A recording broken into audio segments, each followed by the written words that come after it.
අයිබෝවන්. අද මම කතා කරන්න යන්නේ මේ Revit වල තියෙන තව පැරාමීටර් සංකල්ප දෙකක් වෙන shared පැරාමීටර් සහ next පැරාමීටර් කියන සංකල්ප දෙක ගැන. එතකොට ඕගලන්ට මොනවාද එකෙන් තියෙන ප්‍රයෝජන කියලා තව tools වර්ග කීපයක් ඊට සැබඳිව අපි පාවිච්චි කරන මේ tutorial එකෙන් ඕගලන්ට ඉගෙන ගන්න පුළුවන්. හරි. ගොඩක් කට්ටියට තියෙන issue එකක් තමයි මේ Revit වල අපි දැම්මොත් එහෙම ටෙක්ස්ට් එකක් ෆැමිලි වලට ඒක අපිට මොඩල් ෆැමිලි එකක දැම්මොත් එහෙම ඒක අපිට ප්‍රොජෙක්ට් එකේ පෙන්වන්නේ නැහැ. උදාහරණයක් විදිහට මෙතන මම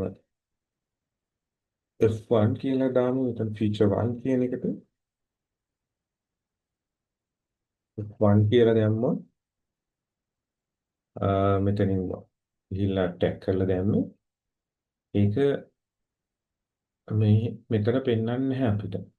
අන්න ඒ වගේ අවස්ථාවක අපි මොන වගේ දෙයක්ද කරන්න ඕනේ කියන එක සම්බන්ධයෙන් තමයි අපි ඔය next parameter අසුරෙන් අපි උදාහරණ දෙකක් කරනවා. ඔයගොල්ලන්ගේ දැනුම වර්ධනය වෙන්න සහ මේ Revit management පැත්ත කියන්නේ data management කියන පැත්ත තමයි අපි මේ වෙලාවේදී use කරන්නේ මේ next parameter ඉන්නේ ඇයි කියන්නේ මේ data manage කරන්න. ඉතින් අපි කොහොමද කරන්න කියලා බලමු. අපිට දැන් මෙහෙම ටෙක්ස්ට් එක නිකන් දැම්මට එන්නේ නැති හින්දා අපිට හදන්න වෙන ටෙක්ස්ට් වලට ෆැමිලි එක. ඒක කොහොමද හදන්නේ? හරිම ලේසි විදිහක් ඒක.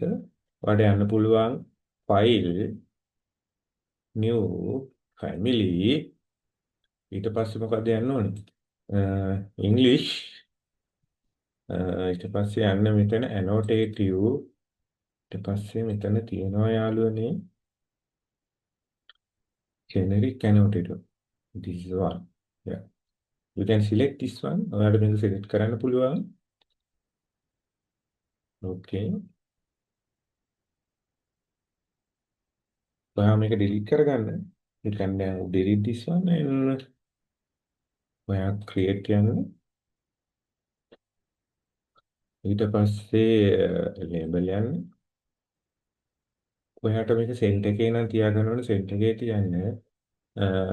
position එක මේ වෙලාවෙම ඔයාට දෙන්න වෙනවා. මම center position එකක තමයි මේක තියන්න බලාපොරොත්තු වෙන්නේ. මම මේකට දෙනවා අලුත් නමක් text කියලා. ඒක instant වලින් තමයි දෙන්නේ. text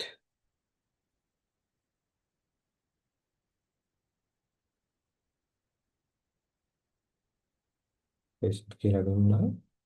මේකට දැම්මා ක්ලික් කළා. ඊළඟට මේකේ තියෙන colors වෙනස් කරගන්න, sizes වෙනස් කරගන්න ඕන වට property browser එකට ගිහිල්ලා මේ tag label කියන එකේ ඔයාලට color එක ඕන නම් ඔයාලට යම්ටි color එකකට ඒක පාවිච්චි කරන්න පුළුවන්. මම දානවා රෝස් පාට දාමු. favorite පාට. ඊට පස්සේ ඔයාලට මේකේ font එකේ size එක චුට්ටක් වැඩි කරගන්න ඕන නම් එහෙමත් කරගන්න පුළුවන්. මේ හතරක් විතර දැනට දානවා. ඊට පස්සේ බලමු කොහොමද කරන්නේ. හරි. දැන් මම මේව සේව් කරනවා text කියලා. text කියලා සේව් කරා.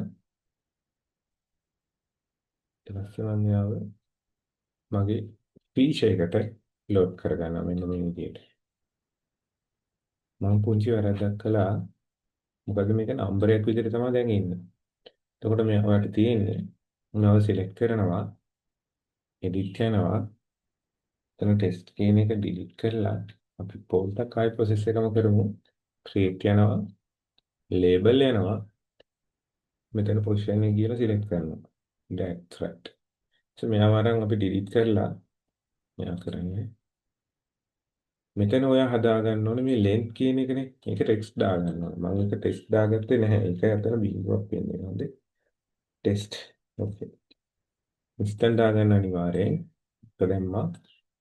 ලා හරි. දැන් මෙයාව අප්ලෝඩ් කරන්න අපේ feature එකට. nice. හරි. ඊට පස්සේ ඔයාලට පුළුවන් මෙතන ඔයාලට feature කියලා ගහුවාම අපි බලමු. එතන මම F1 කියලා ගහනවා. හරි. මෙයාව අප්ලෝඩ් කරමු ප්‍රොජෙක්ට් එකට. මෙන්න මේ විදිහට. ඔන්න F1 කියලා ඇවිල්ලා තියෙනවා. ඒක මොකද ඉන්නේ? ඒකට අපිට පුළුවන් චුට්ටක් එක එහාට කරන්න. නැත්නම් ෆොන්ට් සයිස් එක අඩු කරන්න වගේ දේවල් කරන්න පුළුවන්. එහෙමත් නැත්නම් ඔයාලට ස්කේල් එකෙන් ඒක පොඩ්ඩක් බැලන්ස් කරන්න පුළුවන්. ඉතින් මෙහෙම දෙයක් කරගන්න පුළුවන්. as you wish. okay. මම මේක එකට 100ටම තියාගන්නවා.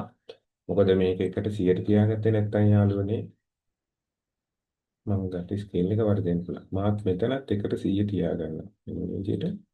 එතකොට මෙයා මේ කැපෙන එක මට හොයාගන්න පුළුවන් තේරෙනවද? ඊට පස්සේ මෙයා පොඩ්ඩක් මෙහෙට කරලා එක්වන්න. හරි. ෆොන්ට් එක පොඩ්ඩ අඩු කරන්න ඕන නම් ඔයාලට තියෙන මෙතනට ගිහිල්ලා ෆොන්ට් සයිස් එක මෙතන රීනේම් කරලා 2 mm දීලා එනවා 2 දෙන්න. සිම්පල්. ඕකේ කරන්නේ. ප්‍රශ්නය අප්ලෝඩ් කරන්න. ෆීචර්. මෙන්න. alright.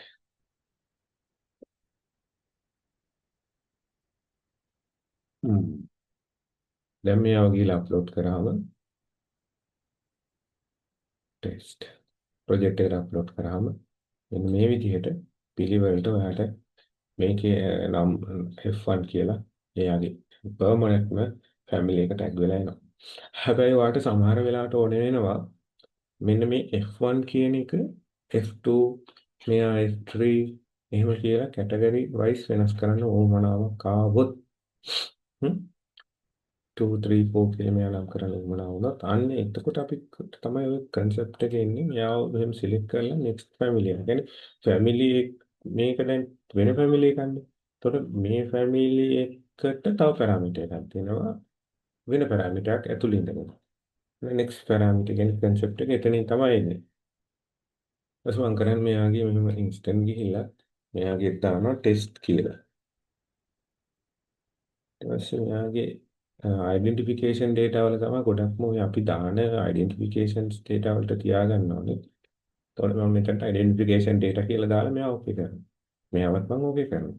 දැන් මෙයාව අප්ලෝඩ් කරමු. ඔයාලට බලන්න පුළුවන්.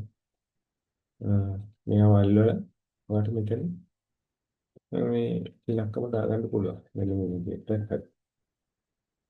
දැන් මෙයාවත් අල්ලලා මෙයාටත් දාගන්න පුළුවන්. තුන. දෙක. හරි. දැන් අපි බලමු යාළුවනේ මේකෙන් ෂෙඩියුල් එකක් ජෙනරේට් කරාම කොහොමද මේ ෂෙඩියුල් එක අපිට එන්නේ? දැන් මෙයාව මම ගත්තොත් එහෙනම් මෙයා ඇත්තටම ඉන්නේ ජෙනරික් මොඩල් කියන කැටගරියේ. දැන් මෙතන ජෙනරික් මොඩල් වල මම ඒකට ෂෙඩියුල් එක නිර්මාණය කරන්න යන්නේ. අපි බලමු අපේ ඊළඟට පැරාමීටර් එක තමයි ෂෙයාර්ඩ් පැරාමීටර්. කොහොමද මේ ෂෙයාර්ඩ් පැරාමීටර් එකක් මේකට මේ ඒ concept එක කොහොමද අපි මේක through ඉගෙන ගන්න. එහෙනම් ඊළඟ වීඩියෝ එකෙන් හම්බෙමු. එහෙනම් ගිහිල්ලා එන්න හැමෝටම අයබෝවන්.